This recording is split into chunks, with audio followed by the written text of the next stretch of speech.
All right, Eugene Asante is here for a couple of minutes with you guys. We will begin with Greg Barnes. Go ahead, Greg. Hey, Eugene, you stepped into a big role there in the Orange Bowl in place of Chaz. I know you got accustomed to your spot in the spring. Kind of what's been your mindset this offseason, kind of working into training camp, and now that you're a week into training camp, kind of embracing that role alongside of Jeremiah? It's just been coming in and taking everything with a growth mindset, and leading on Jeremiah as a voice of reason in the room, and understanding that he's done this before. Understanding that he brings a type of veteran leadership that is a great impact in our room. And I lean on him for advice, and I did a lot of film study during the offseason, just trying to understand the playbook a lot more and understand the game. I also been meeting with one of our coaches, Preston Mason, and just been sitting down, talking offenses, talking coordinators, understanding what coordinators are doing, why coordinators run things, what different situations that coordinators want to run things in. So just all those intertwined, and that has helped me, understand the game a little bit more. I'm out there calling things out before they happen, and diagnosing plays. And Tony Dungy had a quote: 90% of playing defense is knowing if it's run or pass. So just little tips and tricks to help me improve my game. We talked to Josh Downs last week, and I know he's a little bit younger than you, but he said that actually getting to play significant minutes, reps in the Orange Bowl was just a kind of a boon to his confidence level heading into the offseason. Was it beneficial for you in that way as well? Oh yeah, I totally agree with Josh. What Josh said. That Orange Bowl game was so so impactful in my development. Like understanding, we're on the big stage. This is not any other game. This is the Orange Bowl. This is a big moment. New Year's Six Bowl. So being on that stage, playing in that game, playing against that team, that quality of a team, is giving me so much confidence in myself. So I think it certainly has helped me right now, and I'm picking up off that momentum and bringing everything to practice with full head of steam. Great, thank you. Thank you. Andrew Jones. Hey, Eugene, I'm curious what your thoughts are on Cedric Gray, Ra Dilworth, and Power Eccles, how they've been coming along, and how much progress Cedric in particular has made since he's been in the program a little bit longer. Yeah, man. Like looking at Cedric, he's I call him OG. He's an OG now, OG 3-3. But he plays kind of that Mike in the Will spot. He plays both positions. He understands both positions in detail. He's been diving into his playbook, understanding the game psychologically, and coming out here and making plays, off of athleticism and reading tendencies. And then we got guys like Ra, who's Ra's closing speed. You can debate on anybody probably on this team is one of the best on this team by far. You can debate that, and he's bringing another aspect of speed to the team, and running his blitzes fast and penetrating. And then you got guys like Power, who I truly admire. Like the work ethic that Power brings. His level of physicality, his level of motivation and toughness. And it truly inspires me as a big brother to them, what I'm saying? So it tries to get me to elevate my play and just be who I am. They push me every day, whether it's Indy or where it's team, to go better, because I got a band of brothers that are, rely on me. So, I love all those guys to death. Love them all to death. There's been a lot of talk about the depth on the defensive line, how much better the defensive line should be, if nothing else, because guys will be fresher. How much does that help you guys, you and Jeremiah in the middle linebacker there? It helps a lot, having a defensive line like that, so much depth, guys that can, rotate in and rotate out, just bringing a different level of physicality to the game. Having guys like Kevin Hester, who's a big body, penetrates and, plays with great pad level and who stuffs gaps, and then we got Miles Murphy, twitchy, one of the most explosive guys I've seen in the defensive line position, and Tamari Fox, who's a, hard-nosed type of guy, like everything Tamari does, it's with intensity, whether it's competing in the players' lounge or playing on the field, you know. And you guys, the veteran leader in the room, Rafa Hassett, it's truly remarkable to have guys like that on the D line, you know. And as a linebacker, you know, all I can do is smile and say, you know, like, I just enjoy my job. I enjoy my job, Andrew. You know, I love my job, you know, because of the defensive line. Yeah. Quick follow-up. Is it night and day from a couple years ago up front? It's night and day. Like we have these conversations all the time, you know, having guys that are 300 pounds, you know, that are bigger bodies, that can stuff the run and play the pass, or are super explosive, you know. And, you know, I know leaving a couple of the young guys out, you know, Clyde Pender, I'm leaving a couple of Ritzy, Silver, you know, all those guys who are all in the rotation, all can play, you know. It's night and day, you know. And when I got here, we had guys that were limited to certain roles, and the coaches knew that. But now we have guys that are all interchangeable, all are well conditioned, all can go out there in Virginia Tech and play legitimately. So it's great to have those guys. Cool. Thank you. Appreciate that.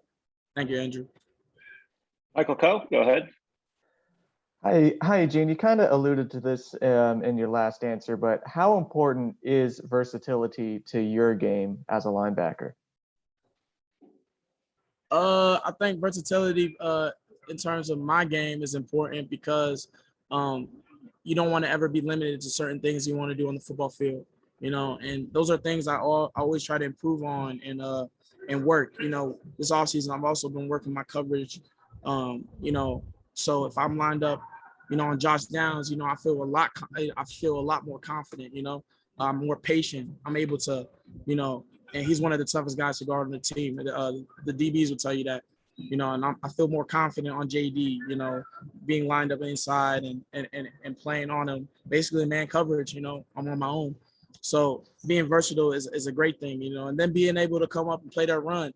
And that's a staple of, you know, commitment, like to your teammates. You know, a lot of people love the sacks and all that stuff, but playing the run is that physicality, that's passion, that's integrity, that's everything you stand for as a human being, as a football player, and as a man. You know, and I take pride in that, and I think the defense has taken pride in that, and we're just ready to show the world. You know.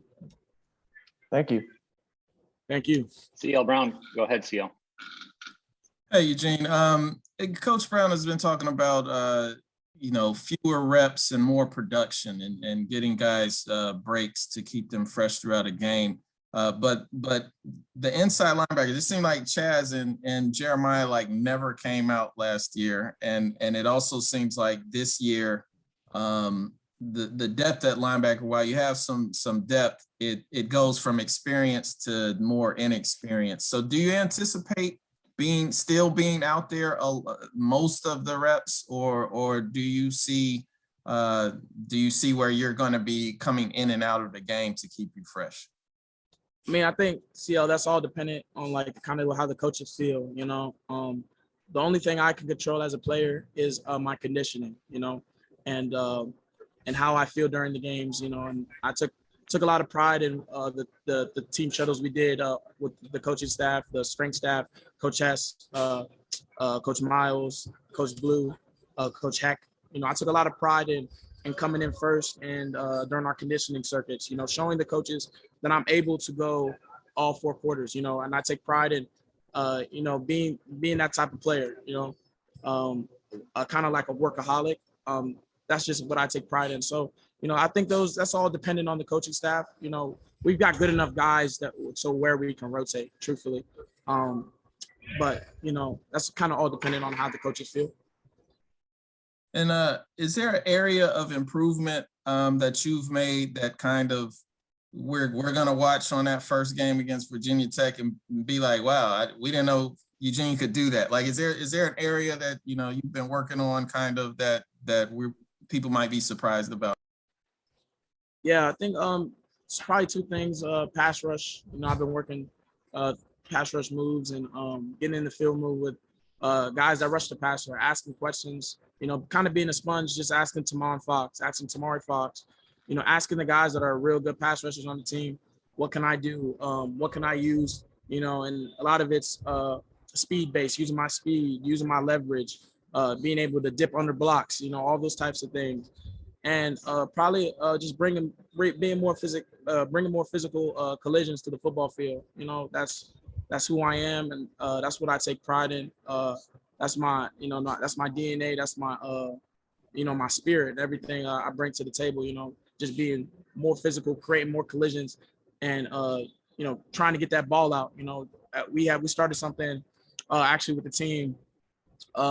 We've been preaching, you know, getting that football out. You know, we made it a commitment to our teammates. You know, if I come off the edge and get a sack against Virginia Tech or whatever team we are playing, you know, it's a great play, but it's selfish to my teammates. You know, when I can get that strip sack, you know, and coming off the edge and doing all those things, it's great, and making sacks is great, but trying to get the ball out, you know, that's what I'm always doing. I'm always ball searching, you know, just trying to be a football player at all times, ball searching. And that's one thing Coach Bly, our cornerbacks coach, specialized in. And he's bringing that, and Coach Schottmer are bringing that to our defense. And as soon as they brought it in, we're getting forced fumbles in practice. You know, we're getting strips in practice. And, you know, if we can increase the turnover rate, that's how we dominate and win games. So those are a couple things we bring. Thank you. Thank All you. right, last one for Eugene will come from Ross Martin. Hey, Eugene, when I say the name Jeremiah Gemmel, what do you think about? I think about, you know, somebody that's my big brother. I think about somebody that really embodies leadership, you know. And Ross, I'm not saying this to be a people pleaser. I'm not saying this because, you know, you're asking me the question. I'm saying it because it's really the truth, and that's how I really feel. You know, coming in, you know, I was so behind in terms of my progression and understanding the playbook. And, you know, he took his time out to sit down with me and help me understand it. And, you know, he truly cares about the game of football. You know, he truly cares about the success of the team. He's a team guy. You know, he embodies that. And he's that veteran leader that we need. And he stepped up to the plate tremendously. People know throughout the ACC, people know throughout this team, and people know, you know, all in America that Jeremiah Gemmel was this veteran leader on the team, undisputedly, defensive veteran leader. This is the captain of the defense. So we're going to lean on him. We're going to lean on his leadership. We're going to lean on his experience. And, you know, what he says go, you know, like, you know, I just love Gemmel to death. I love what he stands for. You know, I just, you know, there's nobody else in the world that I'd rather play with. I'm not going to lie to you. So, Ross, I appreciate that question. That's a really good question. Oh, thank you. All right, Eugene, thanks for your time today. Appreciate it. I appreciate y'all. Y'all got me sentimental right now, man.